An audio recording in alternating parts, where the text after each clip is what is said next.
We've all heard that Apple, maker of iPhones and Mac computers, has more money than they know what to do with. As of September 24, 2016, Apple reported that they had over $237 billion in cash and marketable securities.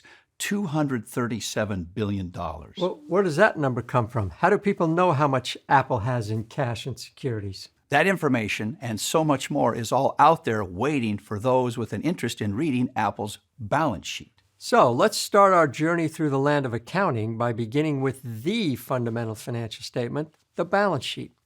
The balance sheet contains a listing of a company's assets, a company's liabilities, and a company's owner's equity. Now, what is an asset? Assets are economic resources that are owned or controlled by a company as a result of past transactions. Common examples of assets include cash, accounts receivable, people who owe the company money, inventory, items the company is holding to resell, and buildings. To be summarized and aggregated on a balance sheet, each asset must be assigned a dollar amount. A balance sheet wouldn't be very useful with the following asset listing: 1 bank account, 2 warehouses full of goods, 3 trucks, and 4 customers who owe us money. The monetary measurement and valuation of assets is an area in which accountants must exercise considerable professional judgment. So, what are liabilities? Liabilities are obligations to pay cash, transfer other assets, or provide services to someone else. Your personal liabilities might include unpaid phone bills, the remaining balance on an automobile loan, or an obligation to complete work for which you've already been paid.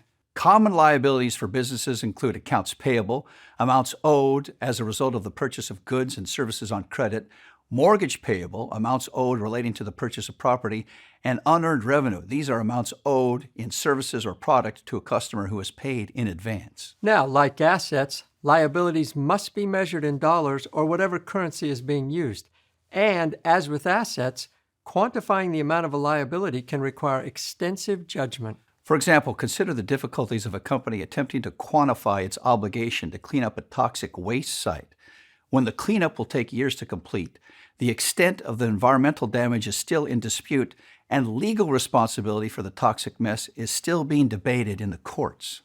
Properly valuing a company's liabilities is one of the biggest, if not the biggest, challenges that an accountant faces. So, assets are resources owned or controlled by a company. Liabilities are future obligations of the company as a result of past transactions. So, why do they call it the balance sheet? Well, assets can be funded in 2 ways: through liabilities or through the use of owners' investments in the company. These investments are called owner's equity. Owner's equity is a residual amount. It represents the net assets, that is, total assets minus total liabilities, available after all obligations have been satisfied. Owner's equity increases when owners make investments in a business or when the business generates profits that are retained inside the business. Owner's equity decreases when the owners take back part of their investment. If the business is a corporation, distribution to the owners, the stockholders, are called dividends. Owner's equity also decreases if operations generate a loss instead of a profit. Now, for a corporation, the amount of accumulated earnings of the business that have not been distributed to owners is called retained earnings. The portion of the owner's equity contributed by owners in exchange for stock is called capital stock. The amount of retained earnings plus the amount of capital stock equals the corporation's total owner's equity. Now, the balance sheet presents information based on the basic accounting equation.